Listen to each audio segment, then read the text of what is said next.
들어오시면서 받으신 악보가 있는 유인물과 또 말씀 요약이 있는 유인물이 있습니다.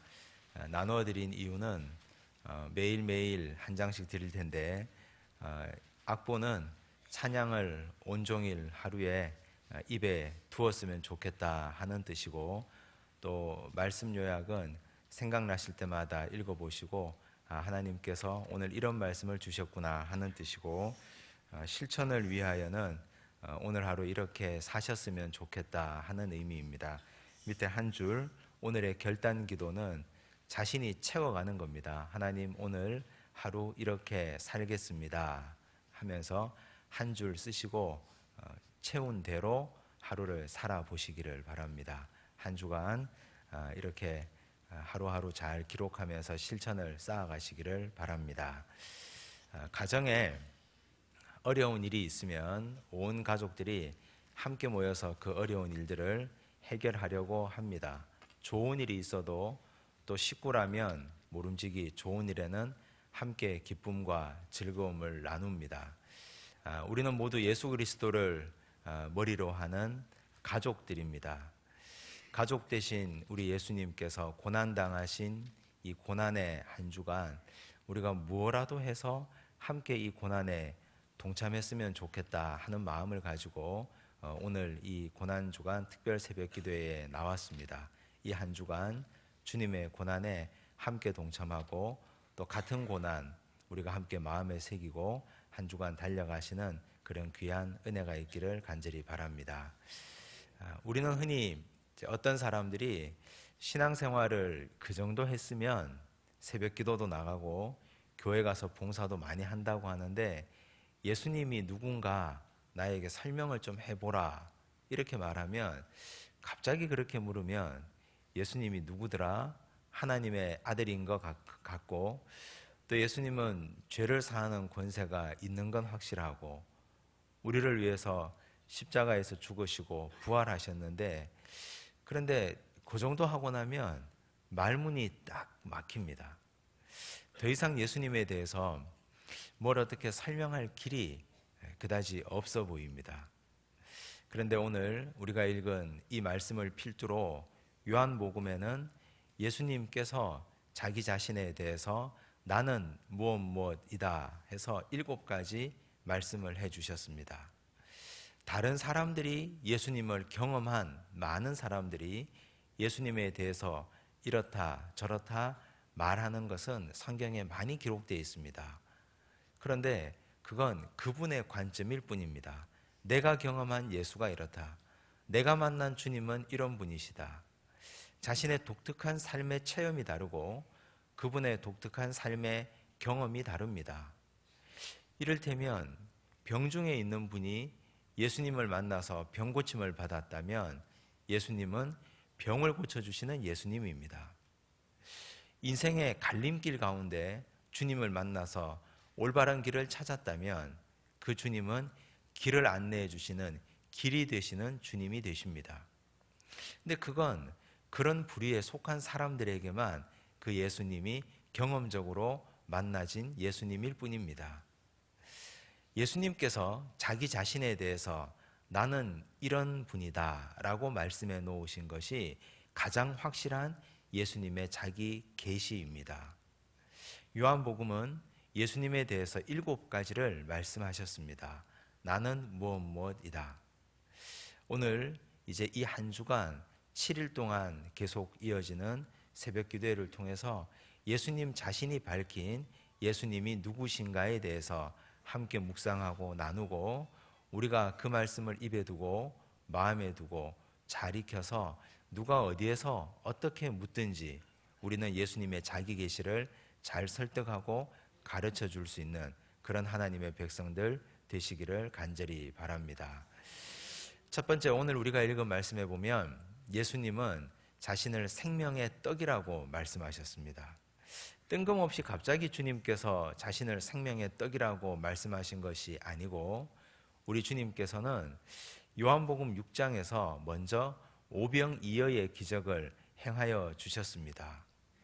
무리들이 예수님 앞에 몰려와서 주님의 말씀을 들었습니다. 온종일 말씀 듣고 있는 무리들이 주님께서는 불쌍하셔서 정말 배고파 있고 먹을 것이 없어 하는 그들에게 주님은 보리떡 5개, 물고기 2마리로 5,000명을 먹이셨습니다.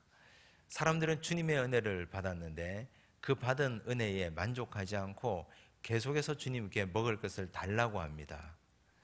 예수님을 왕으로 삼으면 자신들의 먹는 문제, 사는 문제가 해결될 거라고 여겼습니다.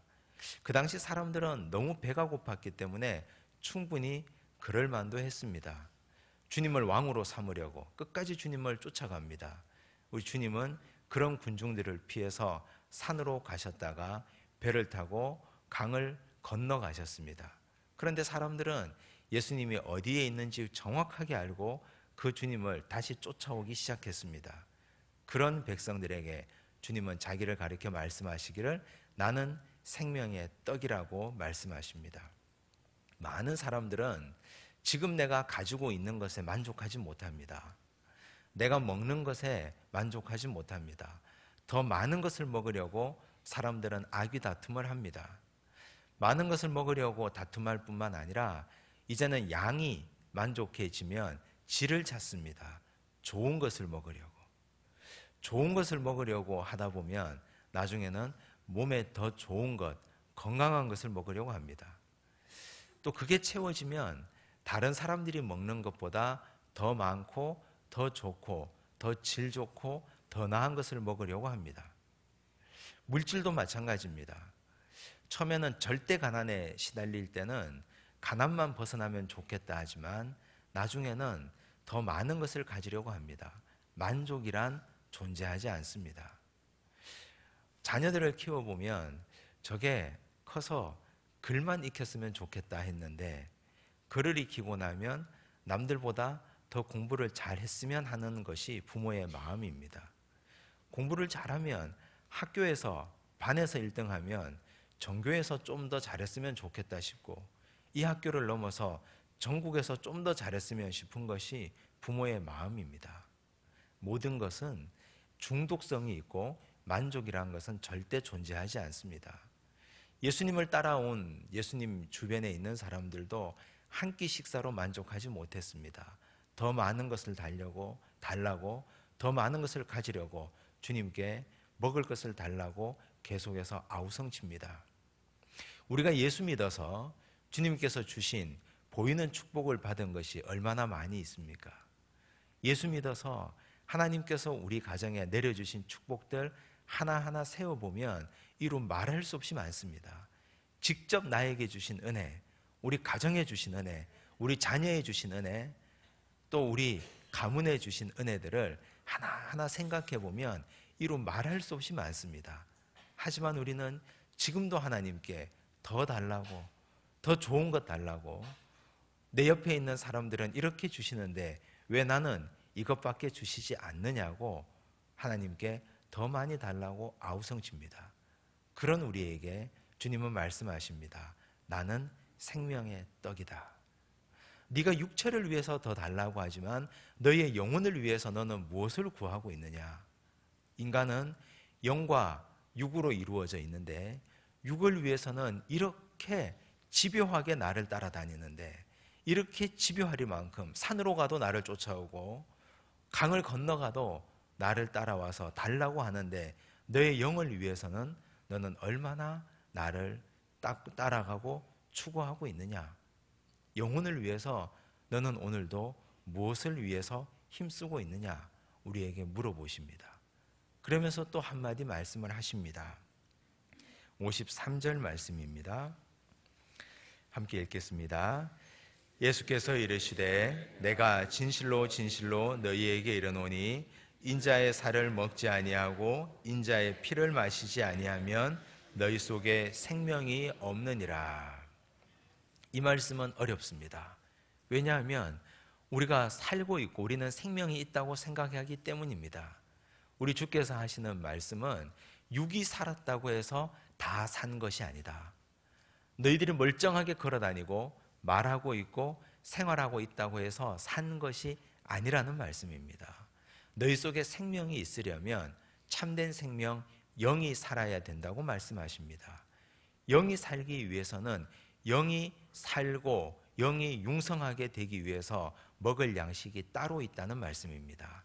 바로 생명의 떡입니다. 주의 말씀을 먹어야 됩니다. 육을 위해서 먹고 마시는 것에 그치지 않고 영을 위해서 생명의 떡이신 예수님을 먹어야 된다는 말씀입니다. 예수님 자체를 먹고 마시는 길은 예수님께서 주시는 말씀을 먹는 방법밖에 없습니다. 주께서 매일같이 우리에게 주시는 말씀을 먹고 그 말씀을 먹는 것으로 그치지 않고 말씀의 포만감에 사로잡혀 살지 않고 말씀을 소화시키기 위해서 열심히 말씀 붙들고 실천하고 살아야 됩니다. 말씀이 소화되어서 그 말씀이 우리의 살이 되고 뼈가 되고 근육이 되고 예수님의 피를 마셔서 예수님의 피가 내 혈관을 타고 돌아야 됩니다. 그래야 우리 속에 생명이 있습니다. 우리 속에 생명이 있어야 우리는 영이 건강한 인생을 살 수 있습니다. 오늘 나누어 주신 유인물에 말씀 요약이 있고 실천이 있고 결단의 기도가 있는 이유는 말씀을 들은 것으로 그치지 말라는 말씀입니다. 말씀을 들었으면 오늘 하루 살아가시면서 말씀을 소화시켜야 됩니다. 열심히 살아가고 행동해야 됩니다.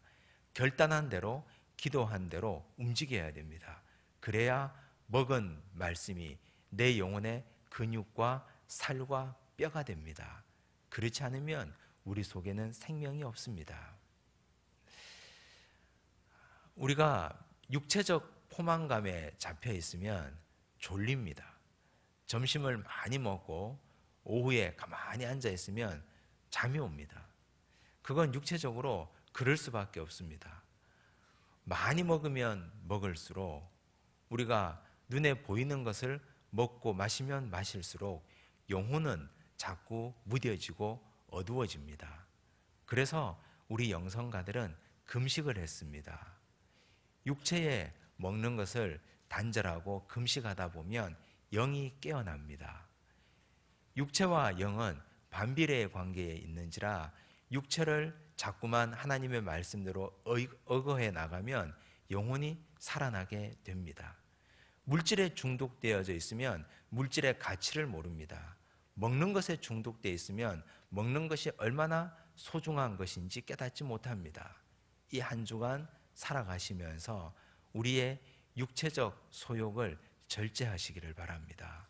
먹는 것, 사람을 만나는 것, 내가 좋아하는 기호적인 것, 취미 이런 것들을 하나하나 절제해 나가시면서 영의 예민함, 영의 민감함을 일깨우시기를 바랍니다. 그러면 내 둔감했던 영혼이 살아나게 될 것이고 그 영혼이 하나님을 찾게 될 것이며 우리가 찾게 된 하나님과의 깊은 관계 가운데 이번 한 주가 주님과의 아름다운 동행의 한 주가 될 것입니다. 생명의 떡이신 주님의 말씀을 받고 먹고 마시면서 귀한 한 주, 은혜의 한 주 되시기를 간절히 바랍니다. 기도하겠습니다. 하나님 아버지 감사합니다. 이번 한 주 고난 주간을 우리에게 허락해 주시고 이 고난 주간 동안 우리의 머리 대신 예수 그리스도께서 고난 당하신 이 한 주를 우리가 기억하며 우리도 주님의 자녀된 자로 주님과 함께 식구된 자로서 함께 이 고난의 현장에 있기를 원합니다. 주님, 우리가 육체를 위해서는 먹는 것을 많이 먹고 좋은 것을 먹으려 하고 물질을 더 많이 가지려고 열심히 노력하고 열심히 일했습니다. 그러나 영의 생명을 위해서 우리는 어떤 노력을 하고 어떤 일을 하고 있는지 오늘 이 시간 돌아봅니다. 주님, 육체의 소욕을 잠시 멈추게 하여 주옵소서. 먹는 것도 절제하며 사람을 만나는 것도 절제하며 내가 평소에 좋아했던 모든 것들을 절제하며 육을 절제하며 영을 깨우는 한 주 되기를 원합니다. 생명의 떡이신 주님의 말씀을 먹고 마시며 먹고 마신 것으로 영적 포만감에 멈추지 않게 하여 주시고 열심히 실천하며 살게 하여 주옵소서. 그리하여 이번 한 주 영의 예민함이 깨어나는 한 주 되게 하여 주시옵소서. 주님의 십자가 길을 우리도 함께 걷게 하여 주시고 그 길 따라 걸어가며 주와 함께 동행하는 거룩한 한 주 되게 하여 주옵소서. 감사 예물로 선교 예물로 일천번제로 드리오니 이 예물들 받으시고 하나님 기뻐하시는 거룩한 곳에 사용하여 주옵소서. 예수님 이름으로 기도드리옵나이다. 아멘.